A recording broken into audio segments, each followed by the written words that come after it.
नमस्कार दोस्तों, मैं अभिषेक मौर्य आप सभी का हार्दिक स्वागत और अभिनंदन करता हूँ आपके अपने प्यारे चैनल अभी की पाठशाला पर। कैसे हैं दोस्तों? आई होप एकदम मस्त होंगे और अपनी पढ़ाई भी कर रहे होंगे। तो रात के बज चुके हैं 9 और 9 बजे होता है जीके जीएस का बहुत ही शानदार सेशन जो कि आपके आगामी एग्ज़ाम्स के लिए बहुत ही ज़्यादा हेल्पफुल रहता है। तो फटाफट से सारे लोग आ जाएँगे, क्लास को एक बार शेयर कर दीजिए, वीडियो को लाइक कर दीजिए। जो लोग चैनल पर नए हैं, वो लोग चैनल को सब्सक्राइब करना मत भूलें। तो शुरू करते हैं आज की श्रृंखला को, सभी का स्वागत है, ठीक है? और इस प्रैक्टिस सेट के देखा जाए तो 110 क्वेश्चन अभी तक हम लोग कर चुके हैं और आज जो करने वाले हैं 111 नंबर से क्वेश्चन करने वाले हैं। तो पूरा सेशन ज़रूर लीजिएगा क्योंकि बहुत से इंपॉर्टेंट क्वेश्चंस आपको मिलने वाले हैं, बहुत सारे नए क्वेश्चंस आपको मिलने वाले हैं, जो आपके एग्ज़ाम्स के लिए बहुत ही ज़्यादा हेल्पफुल रहेंगे, ठीक है? तो चलिए शुरू करते हैं। तो पहला क्वेश्चन आपकी स्क्रीन पर आ चुका है। क्वेश्चन है कि निम्नलिखित में से कौन वर्ष 1940 में प्रारंभ किए गए व्यक्तिगत सत्याग्रह के प्रथम सत्याग्रही थे? तो 1940 में प्रारंभ किए गए व्यक्तिगत सत्याग्रह के प्रथम सत्याग्रही बताना है कौन थे? जवाहरलाल नेहरू थे, ब्रह्मदत्त थे, विनोबा भावे थे या फिर महात्मा गांधी थे? क्या बनेगा इसका राइट आंसर बताइए।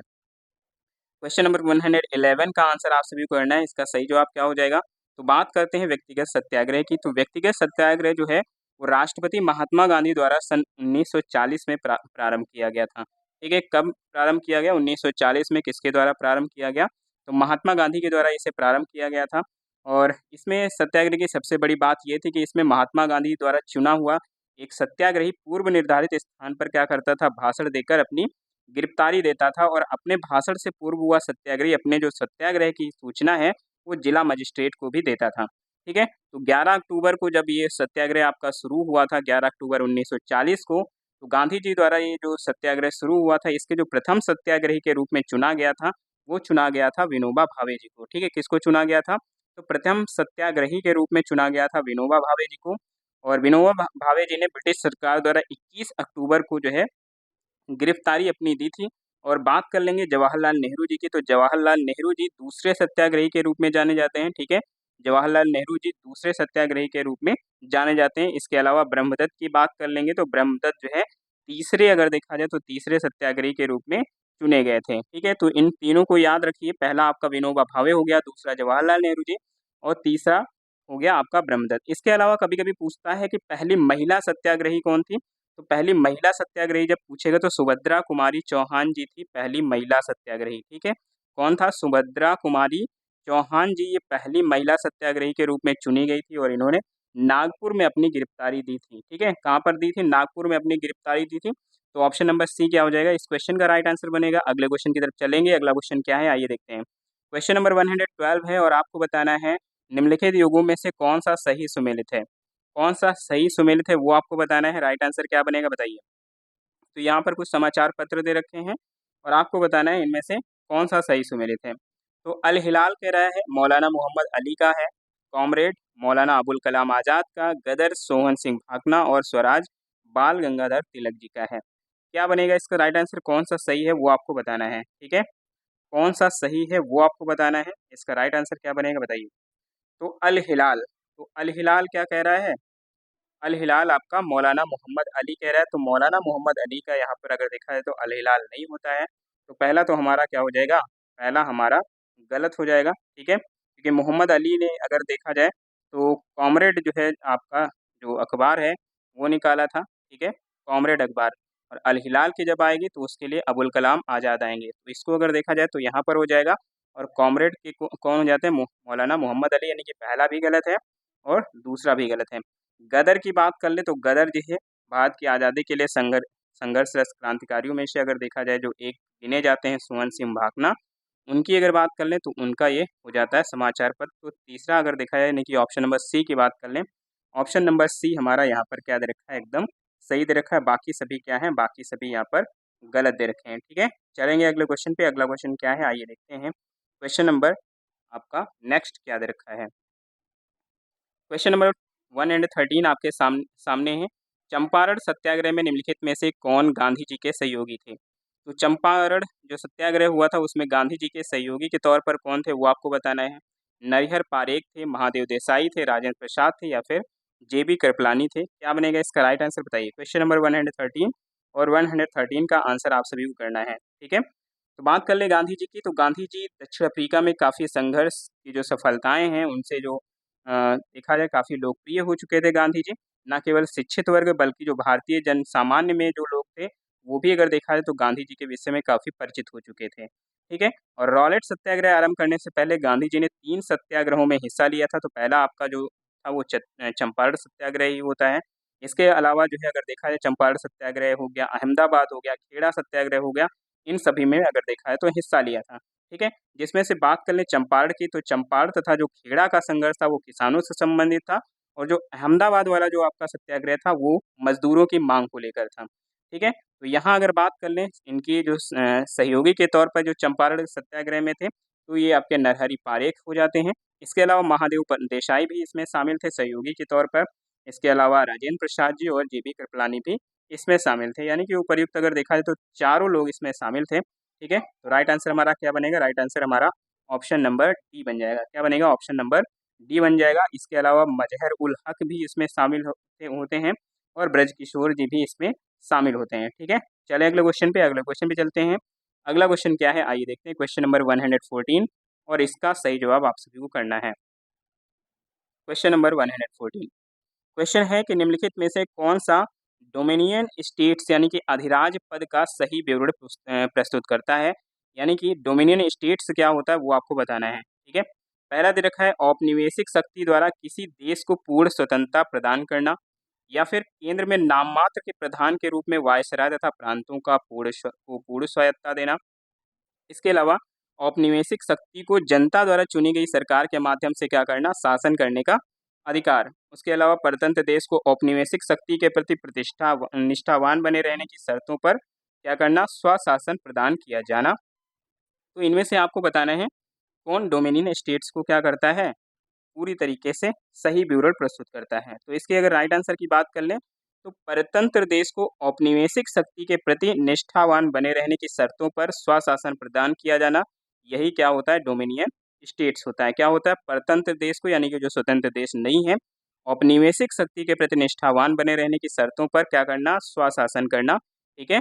जैसे कि भारत को पहली बार अगर देखा जाए तो इसका प्रस्ताव मिला था डोमिनियन स्टेट्स का। ठीक है? तो ऑप्शन नंबर डी क्या हो जाएगा, ऑप्शन नंबर डी हमारा एकदम सही हो जाएगा। अगले क्वेश्चन पे चलेंगे। अगला क्वेश्चन क्या है, आइए देखते हैं। क्वेश्चन नंबर 115 और 115 का सभी आंसर आप सभी को करना है।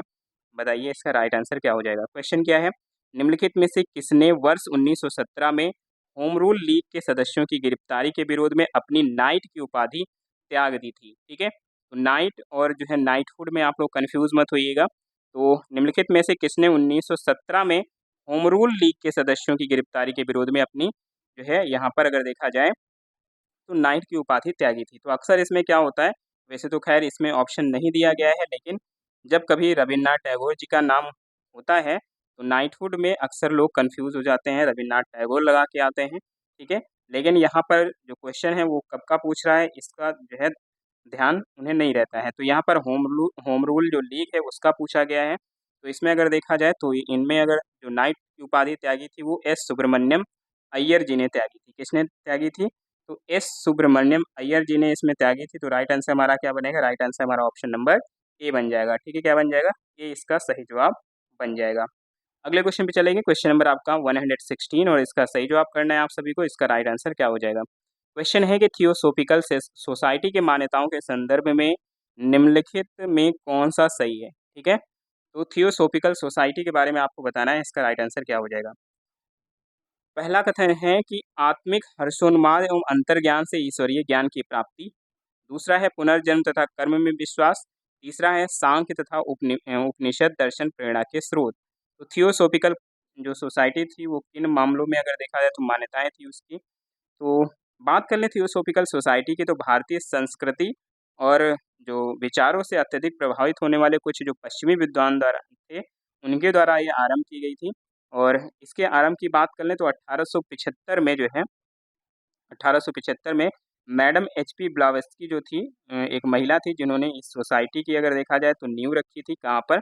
अमेरिका में इसकी नींव रखी गई थी। ठीक है? तो अमेरिका में 1875 में इसकी नींव रखी गई, और इसका जो मुख्यालय बना वो मद्रास के समीप एक बस्ती थी जिसका नाम अड्यार था। ठीक है? वहाँ पर क्या किया गया, स्थापित किया गया इसका मुख्यालय। तो इसमें अगर बात कर लें तो ये आत्मिक हर्षोन्माद एवं अंतर्ज्ञान से ईश्वरीय ज्ञान की प्राप्ति में विश्वास रखते थे। इसके अलावा अगर देखा जाए तो बाकी जो है धर्मों के हिसाब से पुनर्जन्म और कर्म में भी ये विश्वास करते थे, ठीक है? इसके अलावा सांख्य तथा जो उपनिषद दर्शन प्रेरणा के स्रोत थे, ये भी अगर बात कर लें तो इससे ये भी बात हमारा ये भी मतलब कथन जो हमारा क्या है एकदम सही हो जाएगा, ठीक है? और समय के साथ-साथ ये जो आंदोलन था, वो हिंदू पुनर्जागरण का भी भाग बन गया था, ठीक है? तो इसको भी अगर देखा जाए तो इसमें शामिल कर लेंगे, ठीक है? तो तीनों ही कथन हमारे यहाँ पर सही हो जाएँगे, इसलिए ऑप्शन हमारा क्या बनेगा? डी इस क्वेश्चन का राइट आंसर बनेगा। नेक्स्ट क्वेश्चन, क्वेश्चन नंबर 117 निम्नलिखित में से कौन सैंडलर विश्वविद्यालय आयोग के भारतीय सदस्य थे? तो सैंडलर विश्वविद्यालय आयोग के भारतीय सदस्य बताना है आपको, कौन-कौन से ये हो जाते हैं, ठीक है? तो सैयद हुसैन बिलग्रामी हैं, आशुतोष मुखर्जी हैं, गुरदास बनर्जी हैं और डॉक्टर जियाउद्दीन अहमद हैं। क्या बनेगा इसका राइट आंसर बताइए? क्वेश्चन नंबर आपका 117 और इसका सही जवाब आप सभी को करना है, इसका राइट आंसर क्या हो जाएगा? तो इसमें अगर देखा जाए तो ऑप्शंस आपके आगे दिए गए हैं, नाम यहाँ पर हैं और ऑप्शंस आपको यहाँ पर मिल जाएँगे, ठीक है? केवल 1 और 3, केवल 2, 4, केवल 1, 3, 4 या फिर 2, 3, 4, ठीक है? तो इसमें बात कर लेंगे अगर सैंडल विश्वविद्यालय आयोग के जो भारतीय सब सदस्य थे, उनमें से अगर देखा जाए तो आशुतोष मुखर्जी हो जाते हैं, ठीक है? आशुतोष मुखर्जी हो जाते हैं। इसके अलावा जो बनते हैं वो कौन बनते हैं? डॉक्टर जियाउद्दीन अहमद। कौन बनता है? डॉक्टर जियाउद्दीन अहमद। तो इस तरह अगर देखेंगे तो 2-4 यहाँ पर क्या बनेगा? 2-4 यहाँ पर राइट आंसर बनेगा, ठीक है? भारतीय सदस्य थे और यहाँ पर अगर बात कर लें रैले आयोग की जब बात होती है, जब कभी भी रैले आयोग की बात होगी, जो कि 1902 में बना था रैले आयोग, तो उसमें अगर भारतीय सदस्य की बात आएगी तो आपके सैयद हुसैन बिलग्रामी आएँगे और गुरदास बनर्जी आएँगे कब कौन से आयोग में? तो ये रैले आयोग के अगर देखा जाए तो भारतीय सदस्य होते हैं, लेकिन यहाँ पर सैडलर विश्वविद्यालय आयोग पूछा गया है, तो इसमें क्या बनेगा? आशुतोष मुखर्जी और जियाउद्दीन अहमद। तो आंसर हमारा क्या बन जाएगा? 2 और 4 यानी कि बी इस क्वेश्चन का राइट आंसर बनेगा, ठीक है? क्या बनेगा? बी इस क्वेश्चन का राइट आंसर बनेगा। अगला क्वेश्चन आपके सामने है, गंधमक की संधि निम्नलिखित में से किनके मध्य संपन्न हुई थी? ठीक है?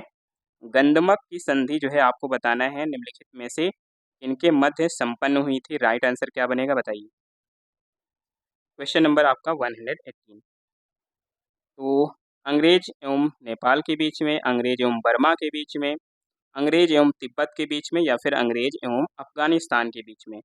किसके बीच में हुई थी वो आपको बताना है, इसका राइट आंसर क्या बनेगा बताइए? क्वेश्चन नंबर 118 और 118 का सही जवाब क्या बनेगा वो आपको बताना है, फटाफट से बता दीजिए, इसका राइट आंसर क्या बन जाएगा? तो बात कर लें यहाँ पर गंधमक की संधि, तो यहाँ पर अगर बात कर लें तो अंग्रेज एवं अफ़गानिस्तान, ठीक है? क्या आ जाते हैं? अंग्रेज एवं अफ़गानिस्तान, तो अफ़गानिस्तान के साथ संबंधों को स्थायी बनाने से पहले अगर देखा जाए, भारत की ब्रिटिश सरकार से 2 युद्ध हुए थे, जिसमें से 1841 में काबुल में विद्रोह छिड़ जाने के पश्चात ब्रिटिश सेना को अफ़गान सरदारों के साथ एक समझौते के लिए क्या करना पड़ा था? मजबूर होना पड़ा था और इस तरह अगर देखा जाए तो अंग्रेज़ों का प्रथम अफ़गान अभियान जो था वो बुरी तरह यहाँ पर अगर देखा जाए तो असफल रहा था, ठीक है? और ब्रिटिश सरकार ने फिर एक बार जो है फिर से 1842 में काबुल पर क्या किया था? अधिकार कर लिया था और इसमें अगर देखा जाए तो उनके द्वारा दोस्त मोहम्मद को अफ़गानिस्तान का स्वतंत्र शासक बना दिया गया था, ठीक है? तो यहाँ पर बात कर लें गंधमक की संधि की, तो गंधमक की जो संधि है वो अंग्रेज और अफ़गानिस्तान के बीच हुई थी, ठीक है? कब हुई थी? अंग्रेज एवं अफ़गानिस्तान के बीच और ईयर पूछेगा तो 1879 में ये संधि हुई थी। कब हुई थी? 1879 में ये संधि हुई थी। तो राइट आंसर हमारा क्या हो जाएगा? राइट आंसर हमारा ऑप्शन नंबर कौन-सा हो जाएगा? डी हो जाएगा, ठीक है? चलेंगे अगले क्वेश्चन पे। अगला क्वेश्चन क्या है? आइए देखते हैं क्वेश्चन नंबर 109 निम्नलिखित में से कौन-सा युग्म सही सुमेलित नहीं है? तो कौन-सा युग्म सही सुमेलित नहीं है वो आपको बताना है। इसका राइट आंसर क्या बनेगा बताइए? एक तरफ अगर देखा जाए तो पुस्तक दे रखा है, एक तरफ लेखक दे रखा है, क्या बनेगा इसका राइट आंसर? तो दे रखा है न्यू लैम्प्स फॉर ओल्ड जो है अरविंद घोष की पुस्तक है। आनंद मठ की बात कर लें तो बंकिम चंद्र चटर्जी की पुस्तक है और इंडिया विंस फ्रीडम कह रहा अबुल कलाम आज़ाद की है और guilty man of India's partition के जयप्रकाश नारायण जी हो जाते हैं। तो कौन सा गलत है बताइए? कौन सा गलत है वो आपको बताना है, इसका राइट आंसर क्या हो जाएगा बताइए? तो न्यू लैम्प्स फॉर ओल्ड नामक पुस्तक की बात कर लें तो अरविंद घोष दिया जो कि एकदम सही हो जाएगा, ठीक है? ये एकदम सही हो जाएगा और इसके प्रकाशन की बात आएगी तो 1893 में इसका जो है प्रकाशन किया गया था। आनंद मठ आप सभी को पता है, ठीक है? बंकिम चंद्र चटर्जी जी की है, इसकी है बंकिम चंद्र चटर्जी जी की, और ये एक बंगाली उपन्यास है। और इसके प्रकाशन की बात आएगी तो 1882 में इसका प्रकाशन हुआ था, यानी कि ये भी हमारा सही दे रखा है। ठीक है, इंडिया विंस फ्रीडम की बात कर लें तो वो मौलाना आज़ाद इसके लेखक हो जाते हैं। ठीक है, कौन हो जाता है? मौलाना आज़ाद इसके लेखक होते हैं। और इस पुस्तक में अगर देखा जाए तो एक आत्मकथा की तरह शैली इसमें लिखी गई, और भारतीय जो स्वतंत्रता आंदोलन थे उनके बारे में भी इसमें वर्णन मिलता है। और इसके जब प्रकाशन की बात आएगी तो 1988 में इसका प्रकाशन हुआ था। कब हुआ था?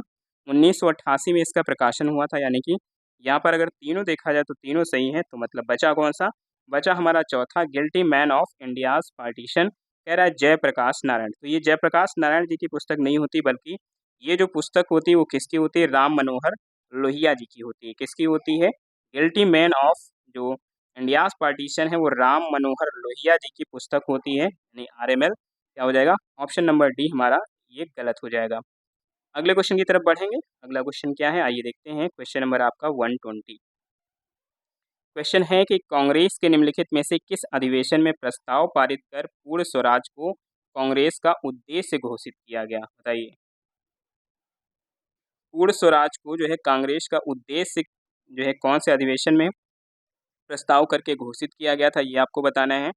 तो कानपुर अधिवेशन 1925 कह रहा है, मद्रास अधिवेशन 1927 कह रहा है, लाहौर अधिवेशन 1929 कह रहा है, या फिर कराची अधिवेशन 1931। क्या बनेगा इसका राइट आंसर? बताइए। क्वेश्चन नंबर 120, और इसका आंसर आप सभी को करना है। इसका सही जवाब क्या हो जाएगा? कौन सा अधिवेशन वो होता है? ठीक है, तो यहाँ पर अगर बात कर लें, भारतीय राष्ट्रीय कांग्रेस की स्थापना आप सभी को बताया है 1885 में हुई थी। क्लियर है। और यहाँ पर पूछा गया है कि इस अधिवेशन में प्रस्ताव पारित करके पूर्ण स्वराज को कांग्रेस का उद्देश्य घोषित किया गया। तो ये लाहौर अधिवेशन था। कौन सा? लाहौर अधिवेशन काफ़ी बार पूछा गया है एग्जाम में। ठीक है, तो लाहौर अधिवेशन 1929 वाला हो जाता है। ठीक है, लाहौर अधिवेशन 1929, जो कि जिसके आयोजन की बात कर लें तो 29 से 31 दिसंबर के बीच में इसका आयोजन हुआ था। ठीक है, और इसकी अध्यक्षता कभी कभी पूछ लेता है, तो लाहौर अधिवेशन की जो अध्यक्षता है वो जवाहरलाल नेहरू जी ने किया था। किसने किया था? जवाहरलाल नेहरू जी ने इसकी अध्यक्षता की थी, तो इसको भी याद रखना है। ठीक है, अगले क्वेश्चन पे चलेंगे। अगला क्वेश्चन क्या है, आइए देखते हैं। Question number 121। निम्नलिखित में से कौन से आयोग ब्रिटिश भारत में सिविल सेवा में सुधार से संबंधित थे? तो सिविल सेवा में सुधार से संबंधित कौन थे इसमें से आयोग, वो आपको बताना है। इस लिंगटन आयोग, ली आयोग, फ्रेजर आयोग और एचिसन आयोग। क्या बनेगा इसका राइट आंसर? बताइए। क्वेश्चन नंबर 121 और 121 का राइट आंसर आप सभी को बताना है। इसका राइट आंसर क्या हो जाएगा? कौन कौन से जो आयोग हैं ब्रिटिश भारत में सिविल सेवा सुधार से संबंधित थे? ठीक है, तो इस लिंगटन आयोग की बात कर लें तो इसकी जो नियुक्ति हुई थी वो कब हुई थी? इसकी नियुक्ति हुई थी आपकी 1912 में। कब हुई थी? 1912 में इसकी अगर देखा जाए तो नियुक्ति हुई थी इस आयोग की। और इसका जो उद्देश्य था उच्च पदों पर, विशेष रूप से जो भारतीय प्रशासनिक सेवाओं में भारतीयों की भर्ती पर जो समस्या थी उन पर क्या करना था? विचार करना था। ठीक है, तो बात कर लें अगर जो इस लिंगटन आयोग है, ये तो इसमें अगर देखा जाए तो शामिल था, है ना? ये तो इसमें शामिल था। ली आयोग के बारे में आप सभी को पता है कि 1924 में इसका गठन हुआ था। कब हुआ था? 1924, और काफ़ी आपका फेमस ही है ली आयोग, काफ़ी बार पूछा गया है। ठीक है, तो इसकी बात कर लें तो ये भी हमारा सिविल सेवा से सुधार से संबंधित आ जाएगा, यानी कि दूसरा भी हो जाएगा। फ्रेजर आयोग की बात कर लें तो एंड्रू फ्रेजर की अध्यक्षता में हुआ था। 1902 में ये इसका गठन हुआ था। कब हुआ था? 1902 में इसका गठन हुआ था फ्रेजर आयोग का। और इसकी बात कर लें तो इसका जो गठन हुआ था वो पुलिस आयोग के तौर पर हुआ था। ठीक है, पुलिस आयोग के तौर पर हुआ था। तो तीसरा हमारा क्या हो जाएगा? गलत हो जाएगा। ये सिविल सेवा के सुधार में नहीं था बल्कि पुलिस आयोग के रूप में था, तो तीसरा हमारा गलत हो जाएगा। एचिसन आयोग की बात आएगी तो एचिसन आयोग भी आपका सिविल सेवा सुधार से हो जाता है। ठीक है, और बात कर लेंगे इसके गठन की, तो इसका जो गठन हुआ था वो कब हुआ था?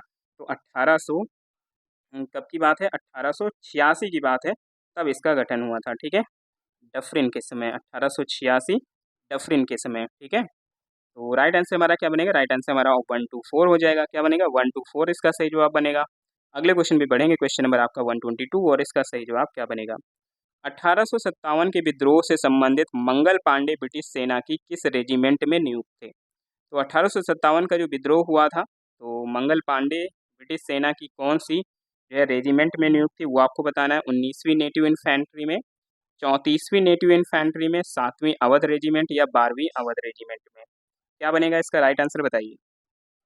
तो मंगल पांडे, जिन्होंने 1857 के विद्रोह में भाग लिया था, ये 34वीं बंगाल नेटिव इन्फेंट्री रेजिमेंट से संबंधित थे। ठीक है, 34वीं बंगाल इन्फेंट्री से ये संबंधित थे। और इस विद्रोह में एक बड़ी घटना यही थी कि इन्होंने बैरकपुर में 2 ब्रिटिश अधिकारियों का क्या किया था, खून कर दिया था, यानी कि हत्या कर दी थी। ह्यूशन और बाघ नाम था। ठीक है, क्या हुआ था? ह्यूशन और बाघ का नाम था। और ये हुआ क्यों था? क्योंकि अगर देखा जाए तो एक अफवाह फैली थी कि आटे में जो है हड्डियों के चूर्ण की मिलावट होती है, और जो नई इनफील्ड बंदूकें आती हैं उनमें जो प्रयोग किया जाने वाला कारतूस था, उसमें सुअर और गाय के मांस से बनी चर्बी का प्रयोग किया जाता। तो ऐसा अफवाह अगर देखा जाए तो मचा था, और उस कारतूस को क्या करना पड़ता था? दांतों से काट कर खोलना पड़ता था, जिससे अगर देखा जाए तो हिंदू और मुस्लिम दोनों जो है, जो धर्म के सिपाही थे, उनकी धार्मिक भावनाओं के विरुद्ध था ये। और इसी वजह से ये अगर देखा जाए तो विरोध हुआ था। ऑप्शन नंबर बी इस क्वेश्चन का राइट आंसर बनेगा। क्वेश्चन नंबर है 123, निम्नलिखित में से किस शासक द्वारा ईस्ट इंडिया कंपनी को बंगाल की दीवानी प्रदान की गई थी? तो कौन से शासक द्वारा ईस्ट इंडिया कंपनी को बंगाल की दीवानी प्रदान की गई थी? राइट आंसर क्या बनेगा बताइए। क्वेश्चन नंबर आपका 123 और 123 का राइट आंसर आप सभी को बताना है, इसका राइट आंसर क्या हो जाएगा। ठीक है, इसका राइट आंसर क्या हो जाएगा? तो भारत में अगर बात कर ले, ब्रिटिश राजनीतिक सत्ता का जो आरंभ है वो 1757 के जो प्लासी का युद्ध, उसी से माना जाता है। ठीक है, और जब अंग्रेज ईस्ट इंडिया कंपनी की सेना ने क्या किया था, बंगाल के नवाब जो सिराजुद्दौला थे उनको हरा दिया था। और बंगाल की दीवानी प्रदान की बात आएगी तो ये कौन आ जाते हैं? तो ये आ जाते हैं शाह आलम द्वितीय। ठीक है, कौन आता है? तो शाह आलम द्वितीय। राइट आंसर हमारा क्या बन जाएगा? राइट आंसर हमारा ऑप्शन नंबर बी बनाएगा। तो ये बंगाल के साथ साथ अगर देखा जाए तो बिहार और उड़ीसा की भी दीवानी अगर देखा जाए तो प्राप्त किए थे। तो राइट आंसर हमारा ऑप्शन नंबर बी बनेगा। नेक्स्ट क्वेश्चन की तरफ चलेंगे। अगला क्वेश्चन क्या है, आइए देखते हैं। क्वेश्चन नंबर 124, और यहाँ पर कुछ संधियाँ दे रखी है और उनके वर्ष दे रखे हैं, और आपको क्या करना है? उनको सुमेलित करना है। ठीक है, तो बताइए राइट आंसर इसका क्या बन जाएगा। क्वेश्चन नंबर आपका 124 है, संगोला की संधि, सूरत की संधि, सालबाई की संधि और बेसिन की संधि, क्या बनेगा इसका राइट आंसर बताइए। तो इसमें कोई अगर आता हो या ना आता हो, लेकिन सालबाई की संधि आपको जरूर पता होगा। ठीक है, सालबाई की संधि, जिसने प्रथम आंग्ल मराठा युद्ध को क्या किया था? समाप्त किया था। पर ब्रिटिश ईस्ट इंडिया कंपनी और मराठों के बीच मई 1782 को इस पे हस्ताक्षर हस्ताक्षर इस पे हुए थे। ठीक है, तो यहाँ पर क्या हो जाएगा? सालबाई की संधि को 1782 से मिला देंगे। किससे मिलाएंगे? 1782 से, यानी कि सी का हमारा हो जाएगा तीसरा। और जब सी वाला तीसरा होगा तो आपका सी और डी क्या हो जाएगा? खत्म हो जाएगा। क्लियर है? संगोला की संधि की जब बात आएगी तो संगोला की संधि आपका हो जाएगा 1750 में, और सूरत की संधि 1775 में हो जाएगा। ठीक है, तो यहाँ तो मुझे लगता है सारे मैच ही हैं। 1802 में आपकी बेसिन की संधि आती है, और बेसिन की जो संधि है बाजीराव द्वितीय और अंग्रेजों के मध्य जो है संपन्न हुई थी। ठीक है, आप सभी को पता होगा। तो राइट आंसर हमारा क्या बन जाएगा? राइट आंसर हमारा ऑप्शन नंबर ए बन जाएगा, क्योंकि इसमें सारे जो है सही सुमेलित दे रखे हैं। अगले क्वेश्चन पे चलेंगे। अगला क्वेश्चन क्या है, आइए देखते हैं। क्वेश्चन नंबर आपका 125। तो चलिए देखते हैं क्वेश्चन नंबर 125 में क्या दे रखा है। बहादुर शाह प्रथम के संदर्भ में निम्नलिखित कथनों पर विचार कीजिए। तो बहादुर शाह प्रथम के अगर देखा जाए संबंध में आपको बताना है कौन सा यहाँ पर सही बन जाएगा। पहला कथन है कि इसने हिंदू सरदारों के प्रति धार्मिक असहिष्णुता का प्रदर्शन किया। दूसरा है, उसने मराठों को सरदेश मुखी वसूलने का अधिकार दिया पर चौथ का नहीं दिया। ठीक है, कौन से कथन सही हैं बताइए। कौन से कथन सही है वो आपको बताना है।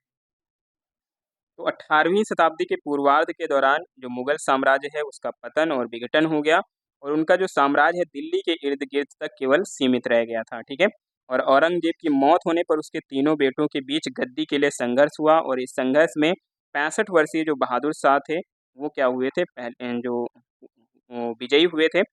और यहाँ पर अगर बात कर लें तो उन्हीं के बारे में आपको बताना है। और बहादुर शाह प्रथम की बात कर लें तो हिंदू सरदारों और राजाओं के प्रति अधिक जो है सहिष्णुता का इन्होंने रुख अपनाया था, और उनके शासनकाल में मंदिरों को क्या किया गया था? नष्ट नहीं किया गया था। आरंभ में उसने अगर देखा है तो आमेर और मारवाड़ के राजपूत राज्यों पर पहले से जो अधिक नियंत्रण रखने की कोशिश की थी। ये बात अगर देखा है तो ये बात तो हमारी सही है। ठीक है, तो इसने हिंदू सरदारों के प्रति धार्मिक असहिष्णुता का प्रदर्शन किया, ऐसा नहीं है, ठीक है? ऐसा नहीं है, उसने ऐसा नहीं किया था, यानी कि पहला हमारा क्या हो जाएगा?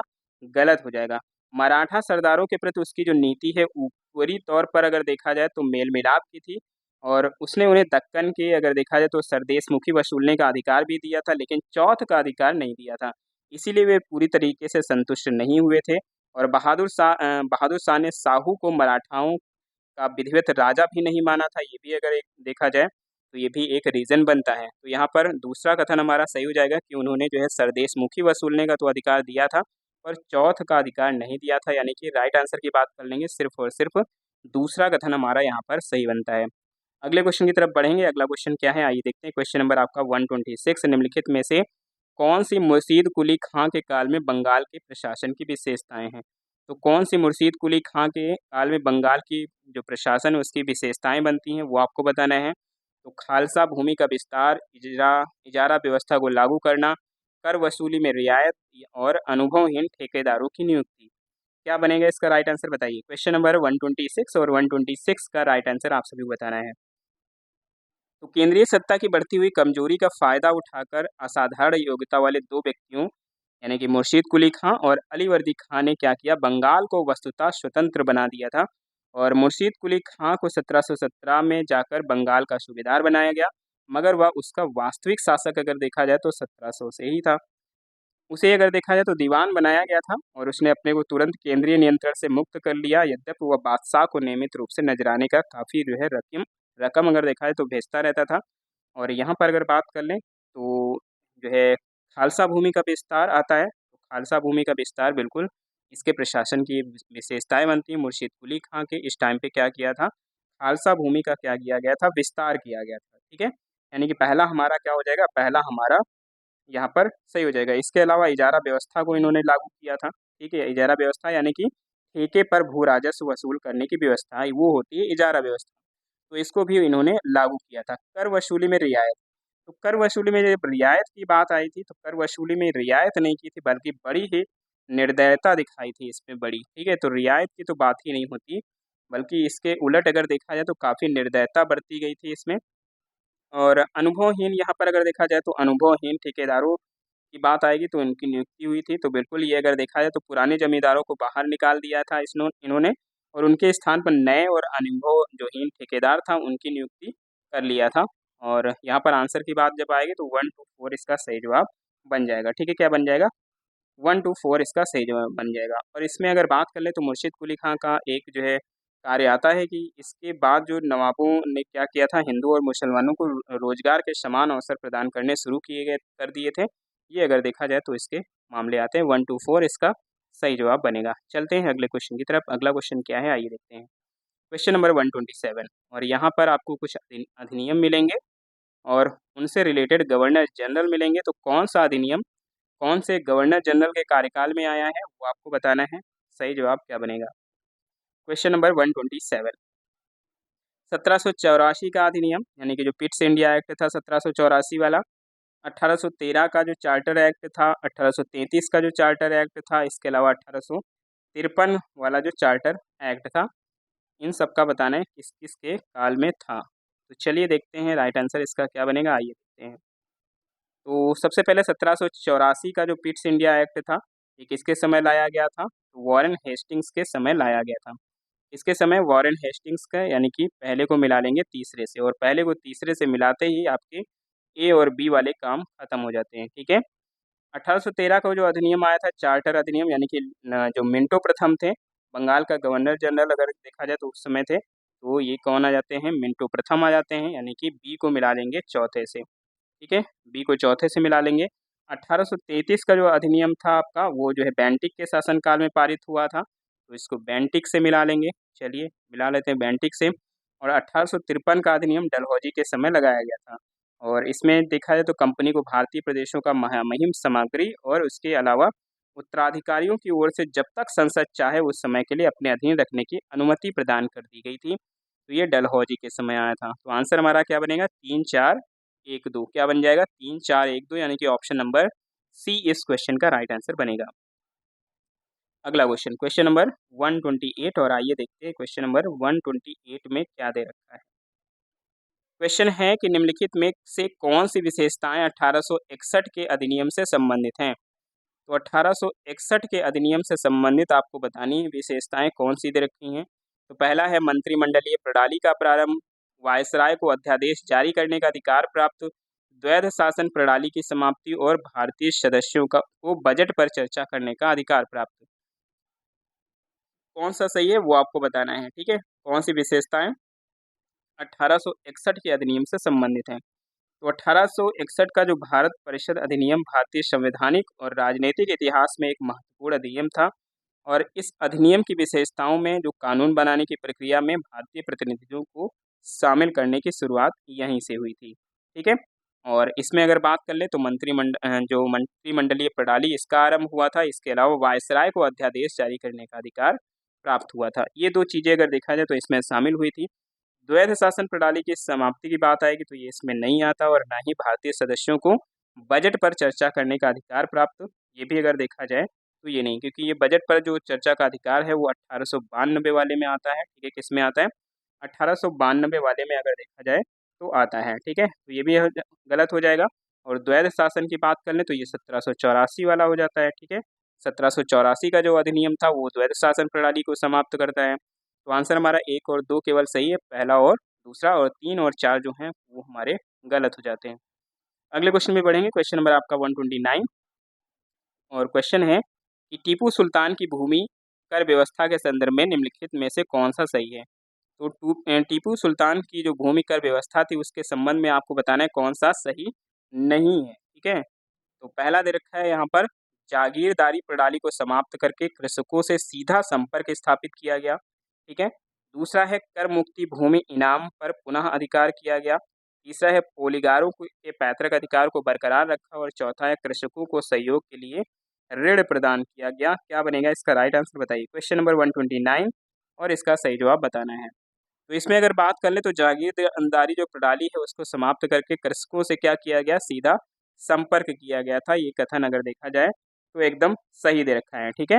इसके अलावा जो कर मुक्त भूमि थी उस पर जो है पुनः अधिकार किया गया, ये भी हमारा सही दे रखा है। और कृषकों को सहयोग के लिए ऋण की भी व्यवस्था की जाने लगी थी टीपू सुल्तान के समय। तो ये अगर देखा जाए तो तीनों कथन सही हैं। यहाँ पर गलत कथन का पूछा है, तो पोलीगारों के पैतृक अधिकार को बरकरार रखा, ऐसा इसमें अगर देखा जाए तो नहीं था, ठीक है। ऐसा इसमें नहीं था, यानी कि तीसरा जो हमारा कथन है वो क्या हो जाएगा, गलत हो जाएगा। तो आंसर क्या बनाएंगे, आंसर हमारा ऑप्शन नंबर सी हो जाएगा। अगले क्वेश्चन की तरफ बढ़ते हैं। अगला क्वेश्चन क्या है आइए देखते हैं। क्वेश्चन नंबर आपका 130, निम्नलिखित में से किस मराठा सेनापति ने सवाई राजा जयसिंह के साथ मिलकर विधवा पुनर्विवाह को बढ़ावा देने का प्रयास किया था। क्या बनेगा इसका राइट आंसर बताइए। निम्नलिखित में से कौन सा वो मराठा सेनापति है जिसने सवाई राजा जयसिंह के साथ मिलकर विधवा पुनर्विवाह को बढ़ावा देने का प्रयास किया था। तो ये कौन होते हैं, सदाशिव भाऊ हो जाते हैं, सदाशिव राव भाऊ, या फिर रघुनाथ राव हो जाते हैं, मल्हार राव होलकर हो जाते हैं, या फिर परशुराम भाऊ होते हैं। कौन होता है ये बताइए, जिसने मराठा सेनापति जो थे सवाई राजा जय सिंह उनके साथ मिलकर जो विधवा पुनर्विवाह है उसको बढ़ावा देने का प्रयास किया था, ठीक है। तो ये कोई और नहीं है बल्कि कौन है, ये आपके हो जाते हैं परशुराम भाऊ, ठीक है। कौन हो जाते हैं, परशुराम भाऊ हो जाते हैं, यानी कि ऑप्शन नंबर डी की बात कर ले, ऑप्शन नंबर डी इस क्वेश्चन का राइट आंसर बन जाएगा, ठीक है। क्या बनेगा, ऑप्शन नंबर डी इस क्वेश्चन का राइट आंसर बनेगा। चलिए अगले क्वेश्चन की तरफ बढ़ते हैं। अगला क्वेश्चन क्या है आइए देखते हैं। क्वेश्चन नंबर 131, क्वेश्चन नंबर 131, निम्नलिखित में से कौन सा असहयोग आंदोलन के दौरान रचनात्मक कार्यों में शामिल था। तो असहयोग आंदोलन के दौरान रचनात्मक कार्यों में इसमें से कौन शामिल था। राष्ट्रीय विद्यालय की स्थापना, अस्पृश्यता की समाप्ति, स्वदेशी का प्रसार, और आपको बताना है कौन से सही उत्तर हो जाएगा इसमें। क्वेश्चन नंबर 131, और इसका सही जवाब आप सभी को बताना है। तो असहयोग आंदोलन के दौरान जो रचनात्मक कार्यों में से अगर देखा है तो कई सारे इसमें राष्ट्रीय विद्यालय स्थापित किए गए थे, ठीक है। कई सारे राष्ट्रीय विश्वविद्यालय स्थापित किए गए थे। तो पहला तो हमारा क्या हो जाएगा, पहला हमारा एकदम सही हो जाएगा, ठीक है। अस्पृश्यता की समाप्ति, तो अस्पृश्यता की समाप्ति की भी बात अगर देखा जाए तो इसके निवारण हेतु काफ़ी प्रचार प्रसार किया गया, और स्वदेशी का प्रसार काफ़ी किया गया था, यानी कि घर घर में चरखे, हथकरघा और बुनाई का क्या किया गया, प्रचार किया गया था।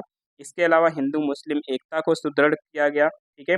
और व्यापक पैमाने पर जो है यहाँ पर जो सरकारी न्यायालय हैं उनके साथ-साथ जो गैर सरकारी पंचायती न्यायालय हैं, उनकी भी स्थापना की गई थी। तो आंसर की बात कर लें तो आंसर यहाँ पर क्या हो जाएगा 1, 2, 3 यानी कि तीनों ही चीज़ें इसमें शामिल थी। अगले क्वेश्चन पे चलेंगे, अगला क्वेश्चन क्या है आइए देखते हैं क्वेश्चन नंबर 132 और इसका सही जवाब आप सभी को करना है, इसका राइट आंसर क्या हो जाएगा? निम्नलिखित में से किन पर कानपुर षड्यंत्र केस के अंतर्गत मुकदमा चलाया गया था? तो कानपुर षड्यंत्र केस के अंतर्गत मुकदमा चलाया गया था, क्या बनेगा इसका राइट आंसर? मानवेंद्र नाथ राय हो जाएगा, फिलिप स्प्रेट हो जाएगा, सिंगारवेलु चेट्टियार हो जाएगा, ब्रेन ब्रैडले हो जाएगा। क्या बनेगा इसका राइट आंसर बताइए? क्वेश्चन नंबर 132 और 132 का राइट आंसर क्या बनेगा? क्वेश्चन नंबर 132 का आंसर आप सभी को करना है। कानपुर षड्यंत्र मामला एक अगर देखा जाए तो विवादास्पद अदालती मामला था जो कि 1924 में जो है ब्रिटिश भारत में शुरू हुआ था, ठीक है? कब शुरू हुआ था? 1924 में ब्रिटिश भारत में शुरू हुआ था और इसके तहत एम.एन. राय, मुजफ्फर महमद, एस.ए. डांगे, शौकत उस्मानी, नलिनी गुप्ता, सिंगारवेलु चेट्टियार, गुलाम हुसैन नाम अ, गुलाम हुसैन नाम के कुछ नए जो है उभरे कम्युनिस्टों को सरकार के खिलाफ साजिश रचने के आरोप में क्या किया गया था? गिरफ्तार कर लिया गया था और उन पर मुकदमा चलाया गया था। और इस मामले में अगर देखा जाए तो एम.एन. रॉय की अनुपस्थिति में आरोपित किया गया था, इसीलिए उन्हें गिरफ्तार नहीं किया गया था, ठीक है? तो यहाँ पर जब बात आएगी किन्हें-किन्हें गिरफ्तार किया गया था, तो इसमें आपका एक तो हो जाते हैं मानवेंद्र नाथ जो राय हैं, वो हो जाते हैं, इसके अलावा सिंगारवेलु चेट्टियार हो जाते हैं, यानी कि 1 और 3 इसका सही जवाब बन जाएगा, ठीक है? क्या बनेगा? 1 और 3 इसका सही जवाब हो जाएगा, यानी सी इसका सही जवाब हो जाएगा। फिलिप स्प्रेट और ब्रेन ब्रैडले की बात कर लें तो फिलिप स्प्रेट और ब्रेन ब्रैडले जो है ये तो अगर देखा जाए तो ये सब अधिकारी हो जाते हैं इसमें, ठीक है? क्या हो जाते हैं? ये तो सब अधिकारी हैं और इसमें अगर देखा जाए तो यहाँ पर ब्रिटिश सरकार को उखाड़ फेंकने का इनका था, लेकिन ये मेरठ जो है में लाकर इनका होता है। मेरठ जो संयंत्र होता है, उस केस में ये शामिल होते हैं आपके ये, ठीक है? ये किससे शामिल हो जाएँगे? तो मेरठ षड्यंत्र से ये शामिल हो जाएँगे। यहाँ पर कानपुर षड्यंत्र की बात की गई थी, ठीक है? अगले क्वेश्चन पे चलते हैं, अगला क्वेश्चन क्या है आइए देखते हैं। क्वेश्चन नंबर 133 और इसका सही जवाब आप सभी को करना है। क्वेश्चन है निम्नलिखित युग्मों पर विचार कीजिए, कुछ यहाँ पर विद्रोह केंद्र दे रखे हैं 1857 के। आपको बताना है कौन-सा सही सुमेलित है। कौन-सा सही सुमेलित है वो आपको बताना है। लखनऊ के दमनकर्ता जो मतलब रहे हैं, मतलब जो विद्रोह हुआ था लखनऊ से उसके जो दमनकर्ता रहे कैंपबेल रहे हैं। झांसी का जो विद्रोह था उसका जो दमन किया था हीरोज़ ने किया था। बरेली का जो दमनकर्ता था विंसेंट आयर था और इलाहाबाद का जो विद्रोह था उसके जो दमनकर्ता थे जनरल रेनाल्ड बोल रहा है। क्या बनेगा इसका राइट आंसर बताइए? क्वेश्चन नंबर 133 और 133 का सही जवाब आप सभी को बताना है, ठीक है? इसका सही जवाब क्या हो जाएगा? तो इसमें अगर बात कर लें लखनऊ की, तो लखनऊ का जो विद्रोह था आपका बेगम हज़रत महल के अगर देखा जाए तो यहाँ पर उनके नेतृत्व में हुआ था। तो इसका जो दमन करता था कौन था? कैंपबेल था। कौन था? कैंपबेल था, तो पहला तो हमारा एकदम सही दे रखा है। इसके अलावा झांसी में अगर देखा जाए तो रानी लक्ष्मीबाई थी। इसके अगर देखा जाए तो विद्रोह की जो कमान सँभाली थी और इसमें हीरोज़ जो है इस विद्रोह को दबाया था, तो दूसरा भी हमारा सही है। बरेली की बात कर लें तो इसकी जो कमान मिली थी खान बहादुर के हाथों में थी और इस विद्रोह का जो दमन किया था कमांडर विंसेंट आयर ने किया था, ये भी हमारा सही है। और इलाहाबाद की जब बात आएगी तो इलाहाबाद में एक मुस्लिम धार्मिक नेता थे, जिन्होंने इस विद्रोह का नेतृत्व किया था मौलवी लियाकत अली। ठीक है, कौन था? मौलवी लियाकत अली। और इसकी बात कर लें इसके दमन की तो यहाँ पर जनरल रेनॉल्ड नहीं आते हैं बल्कि कौन आता है? कर्नल नील आते हैं, ठीक है? कौन आता है इसमें? तो कर्नल नील आते हैं इस विद्रोह का दमन करने के लिए। तो चौथा हमारा क्या हो जाएगा? गलत हो जाएगा, यानी कि आंसर हमारा क्या बनेगा? आंसर हमारा ऑप्शन नंबर सी बन जाएगा, ठीक है? क्या बनेगा? ऑप्शन नंबर सी इस क्वेश्चन का राइट आंसर बनेगा। नेक्स्ट क्वेश्चन की तरफ चलते हैं, अगला क्वेश्चन क्या है आइए देखते हैं। क्वेश्चन नंबर आपका 134। क्वेश्चन नंबर 134 आपके सामने है, निम्नलिखित में से इस आंदोलन के दौरान गढ़वाल रेजिमेंट के सिपाहियों ने खुदाई खिदमतगार के लाल कुर्ती धारकों पर क्या किया? गोली चलाने से इनकार कर दिया था। क्या बनेगा इसका राइट आंसर बताइए? कौन सा वो आंदोलन था?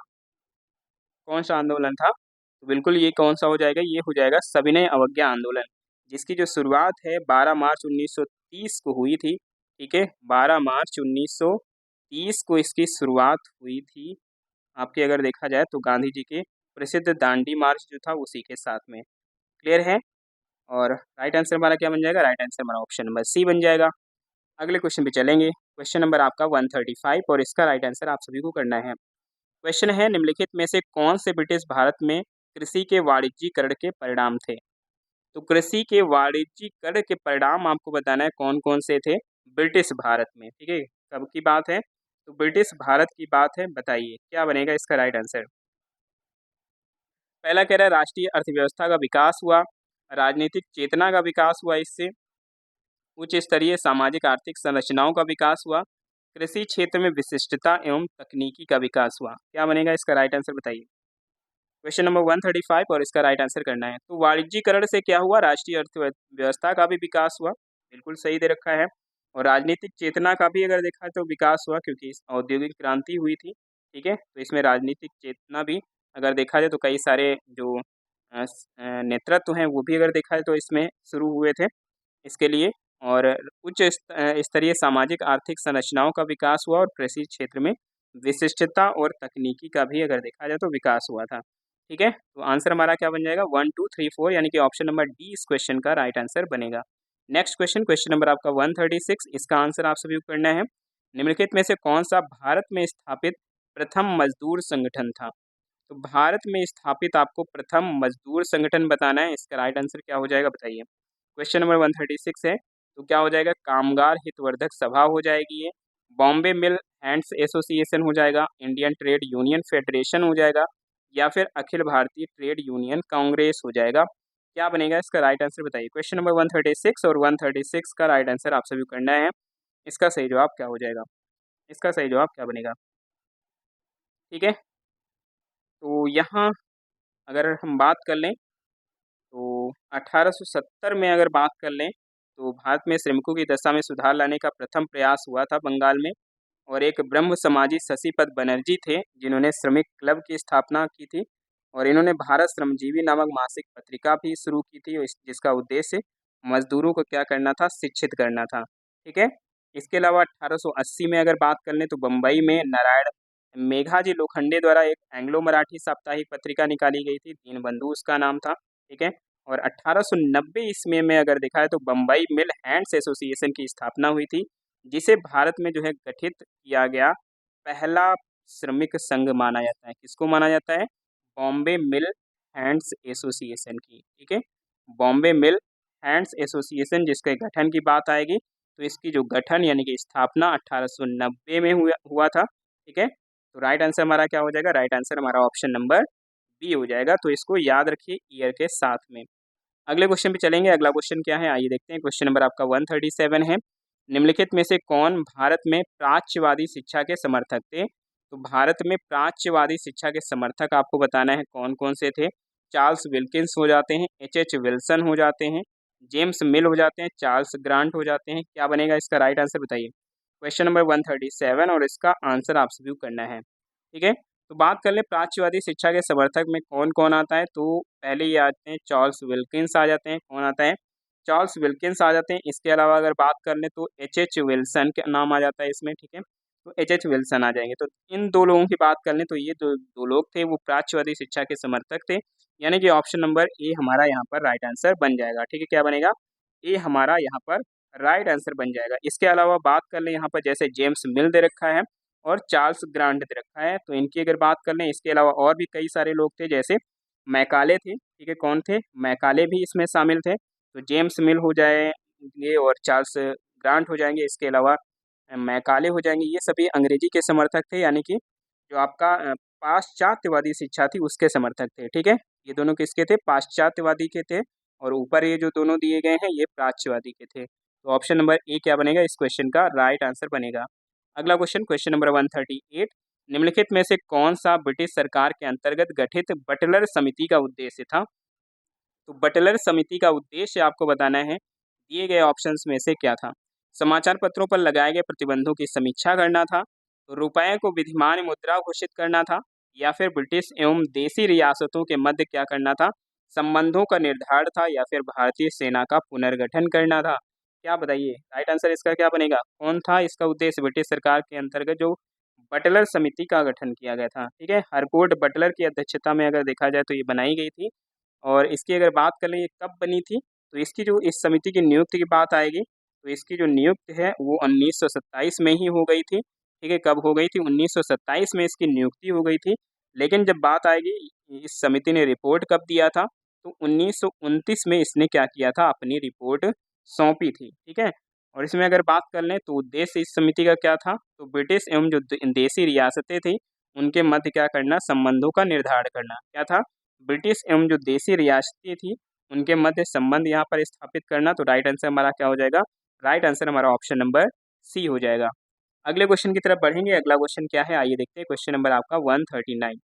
तो क्वेश्चन नंबर 139 पे चलते हैं और पहला क्वेश्चन पहला नहीं मतलब 139 क्वेश्चन है और आपको बताना है प्रथम स्वतंत्रता संग्राम पर लिखी गई पुस्तक first war of Indian independence के लेखक निम्नलिखित में से कौन है? तो ये आपको बताना है कि पहले स्वतंत्रता संग्राम पर जो लिखी गई पुस्तक है first war of Indian independence, तो इसके लेखक आपको बताना है। क्या बनेगा इसका? राइट आंसर बताइए।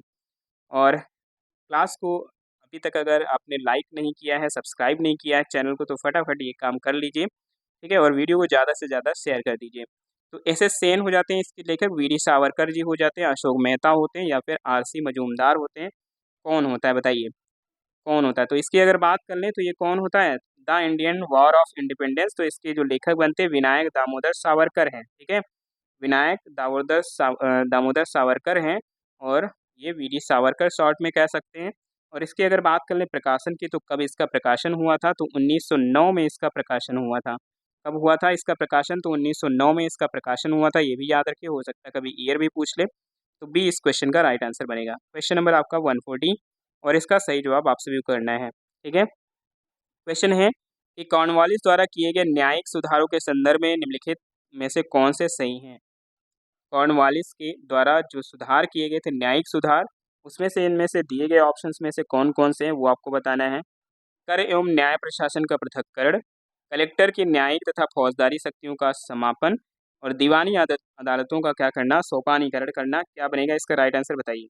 तो कॉर्नवालिस की बात कर लें तो कॉर्नवालिस ने वॉरेन हेस्टिंग्स द्वारा स्थापित न्यायिक संरचना को अधिक जो है व्यवस्थित करके भारत में एक सुदृढ़ न्याय प्रणाली की नींव डाली थी। और इसमें अगर बात कर लें तो कर तथा न्याय प्रशासन के पृथक्करण की दिशा में क्या किया? ठोस प्रयास करते हुए कॉर्नवालिस ने न्यायपालिका को पद सोपानिक क्रम में व्यवस्थित करके संपूर्ण ब्रिटिश शासित देश प्रदेशों में क्या किया?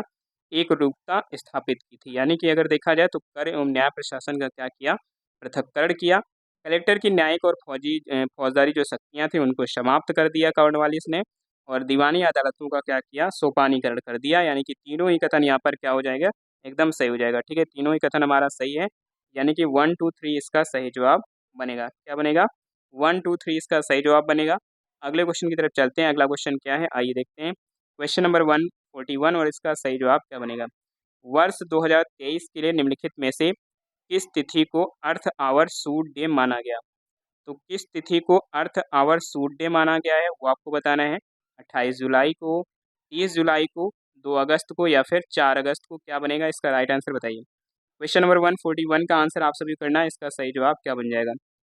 तो इसके आंसर की बात कर लें तो अर्थ आवर सूट डे कब मनाया गया था? 2023 का है हालांकि। तो ये 2 अगस्त को मनाया गया था। ठीक है? कब मनाया गया था? 2 अगस्त को। और इसमें अगर देखा जाए तो पूरे वर्ष में प्राकृतिक संसाधनों का जितना उपभोग मानव को करना चाहिए था वह वर्ष के शुरू के 7 महीनों में ही कर लिया गया था। इसमें अगर बात कर लें तो इसका ये अर्थ होता है। ठीक है? चलिए अगले क्वेश्चन पे। अगला क्वेश्चन क्या है? आइए देखते हैं। क्वेश्चन नंबर 148 हाल ही में संपन्न हुए ब्रिक्स के 15वें शिखर सम्मेलन में निम्नलिखित में से किन देशों को नए सदस्यों के रूप में शामिल किया गया था? तो नए सदस्यों के रूप में अगर देखा जाए तो ब्रिक्स में किन किन देशों को सम्मिलित किया गया और ये क्वेश्चन काफ़ी इंपॉर्टेंट है। ये हर हाल में अगर देखा जाए तो आएगा ये क्वेश्चन। ठीक है? हर हाल में ये क्वेश्चन आएगा। तो इसका राइट आंसर आप सभी को बताना है। इसका राइट आंसर क्या हो जाएगा? तो यहाँ पर बात कर लें कौन आता है? ईरान आता है, इथियोपिया भी आता है, सऊदी अरब हो जाता है, संयुक्त अरब अमीरात हो जाता है, मिस्र हो जाता है, अर्जेंटीना अगर देखा है तो बाद में क्या होता है? ये जो है बाहर हो जाता है, सदस्यता सदस्यता नहीं ग्रहण करता है। तो यहाँ पर क्या बनेगा? तो यहाँ इसके राइट आंसर की बात कर लें तो 1, 2, 3, 4, 5 हो जाएगा, जो कि आपके ऑप्शन में नहीं है। तो 6 वाला हम हटा देते हैं क्योंकि अगर देखा जाए तो ये थोड़ा सा पुराना क्वेश्चन हो जाएगा।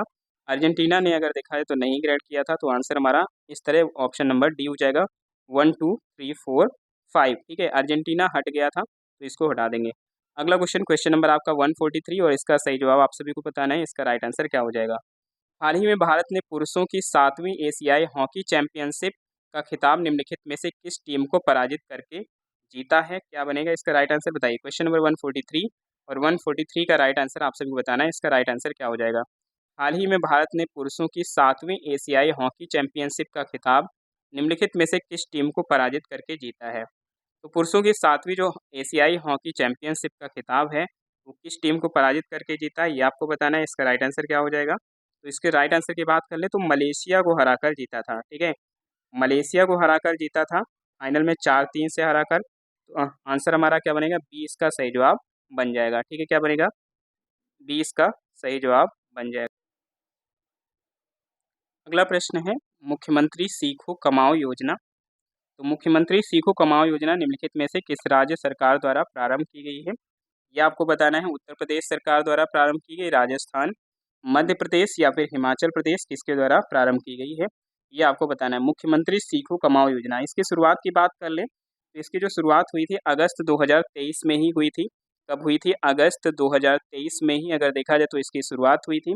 और इसमें अगर देखा जाए तो औपचारिक शिक्षा के उपरांत जो है बहुधा युवाओं को औद्योगिक एवं व्यावसायिक प्रतिष्ठानों में रोजगार प्राप्त करने के उद्देश्य से अगर देखा जाए तो इस जो है योजना को शुरू किया गया था, ठीक है। और इसमें कौन सा राज्य आता है? तो वो आता है मध्य प्रदेश, ठीक है। तो क्या हो जाएगा? मध्य प्रदेश इसका राइट आंसर हो जाएगा। और इस योजना के तहत प्रतिवर्ष 1 लाख युवाओं को प्रशिक्षित करने का लक्ष्य रखा गया है।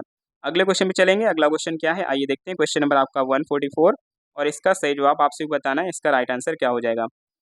निम्नलिखित युगों में से कौन सा सही सुमेलित नहीं है? तो कौन सा सही सुमेलित नहीं है वो आपको बताना है। इसका राइट आंसर क्या हो जाएगा बताइए।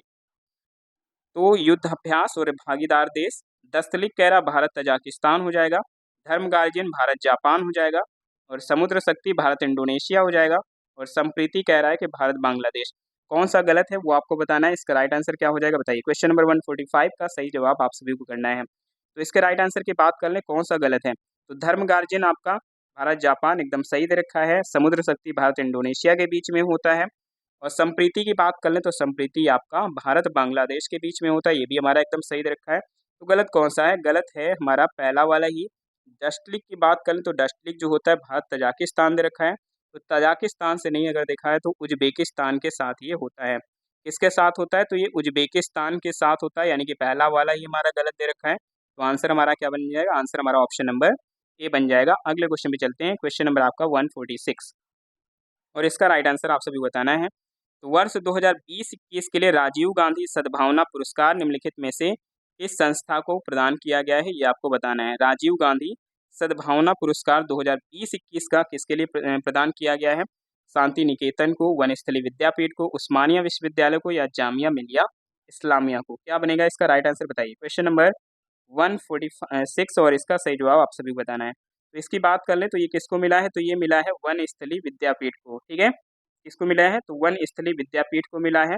और इसमें अगर बात कर लें तो 10 लाख रुपए का नकद इनाम और एक प्रशस्ति पत्र इसमें दिया जाता है, जो कि पूर्व जो प्रधानमंत्री राजीव गांधी जी उनकी अगर देखा तो जयंती पर ये दिया जाता है। तो 2020-21 का जो मिला वनस्थली विद्यापीठ को मिला। अगले क्वेश्चन पे चलते हैं। क्वेश्चन नंबर आपका 147 हाल ही में भारत द्वारा भेजे गए मिशन चंद्रयान 3 के लैंडर विक्रम को चंद्रमा पर उतरने के स्थल को निम्नलिखित में से क्या नाम दिया गया? ये आपको बताना है, ठीक है। तो चंद्रयान 3 का जो लैंडर विक्रम था वो जहाँ पर उतरा था उस स्थल का नाम बताना है। तिरंगा पॉइंट, प्रज्ञान केंद्र, नमो भारत, या फिर शिव शक्ति स्थल? क्या बनेगा इसका राइट आंसर बताइए। क्वेश्चन नंबर यहाँ पर 147 और इसका राइट आंसर बताना है। तो दक्षिणी ध्रुव पर लैंडिंग हुई थी और 23 अगस्त 2023 को देखा जाए तो हुआ था चंद्रमा के दक्षिणी ध्रुव पर लैंडिंग।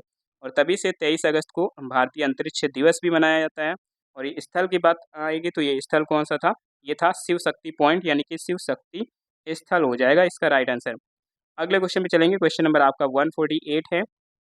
हाल ही में प्रधानमंत्री ने पारंपरिक शिल्प कौशल को बढ़ावा देने के लिए निम्नलिखित में से कौन सी योजना प्रारंभ करने की घोषणा की है? तो कौन सी योजना प्रारंभ करने की घोषणा की है?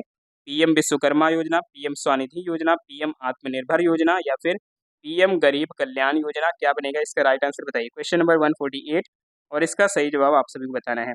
तो 77वें स्वतंत्रता दिवस के अवसर पर राष्ट्र को संबोधित करते हुए प्रधानमंत्री नरेंद्र मोदी जी ने पारंपरिक शिल्प कौशल को बढ़ावा देने के उद्देश्य से पीएम विश्वकर्मा योजना की घोषणा की थी और इस योजना को 17 सितंबर 2023 से अगर देखा जाए तो लॉन्च किया गया था। ठीक है, तो 2023 के करंट का है ये, तो पीएम विश्वकर्मा योजना हो जाएगा, यानी कि ऑप्शन नंबर ए इस क्वेश्चन का राइट आंसर बनेगा। क्वेश्चन नंबर 149 है, निम्नलिखित में से कौन अजरबैजान में आयोजित फिडे विश्व कप के उपविजेता हैं? तो फिडे विश्व कप के उपविजेता आपको बताना है कौन हो जाते हैं। तो मैग्नस कार्लसन है, प्रदीप उपल्ला है, आर प्रज्ञानंद है या फिर आदित्य एस सामंत है, कौन बनते हैं? क्या बनेगा इसका राइट आंसर बताइए। क्वेश्चन नंबर 149 और इसका सही जवाब आप सभी को बताना है, इसका राइट आंसर क्या हो जाएगा। तो इसके उपविजेता की बात कर ले तो इसके जो उपविजेता बने थे वो बने थे आर प्रज्ञानंद। कौन बने थे? आर प्रज्ञानंद, यानी कि ऑप्शन नंबर सी इस क्वेश्चन का राइट आंसर बन जाएगा। और इन्होंने किसको हराया था? किसको हराया था बताइए। उपविजेता हैं तो ये आर प्रज्ञानंद को हराए थे और जीता कौन था? मैग्नस कार्लसन जीते थे। ठीक है, कि यहाँ पर उपविजेता पूछा है, तो विजेता कौन थे? मैग्नस कार्लसन थे और उपविजेता आर प्रज्ञानंद हो जाते हैं। और आज का अंतिम प्रश्न है आपके लिए, हाल ही में केंद्र सरकार द्वारा बुनियादी साक्षरता को बढ़ावा देने के उद्देश्य से निम्नलिखित में से कौन सा एप्लीकेशन लॉन्च किया गया था? तो शिक्षा मंत्री धर्मेंद्र प्रधान के द्वारा ये लॉन्च किया गया था, बताइए कौन सा है ये? उल्लास, निपुण, पहल या फिर उमंग? कौन था ये बताइए। 30 जुलाई 2023 को ये अगर देखा जाए तो लॉन्च हुआ था, एक मोबाइल ऐप है और ये कौन सा था? तो ये था उल्लास। ठीक है, कौन सा था? उल्लास था। यानी उल्लास के मतलब की अगर फुल फॉर्म की बात करें तो understanding life long learning for all in society, ये पूरा नाम इसका होता है। राइट आंसर हमारा क्या बनेगा? राइट आंसर हमारा ऑप्शन नंबर ए हो जाएगा। ठीक है, तो ये थी आज की क्लास। क्लास कैसी लगी कमेंट बॉक्स में ज़रूर बताइएगा और ऐसे ही पढ़ते रहिए, मस्त रहिए। जब तक आपका सिलेक्शन ना हो जाए तब तक आपको एग्ज़ाम पे ही फोकस करना है। ठीक है, और मिलते हैं नेक्स्ट क्लास में, तब तक के लिए सभी को जय हिंद।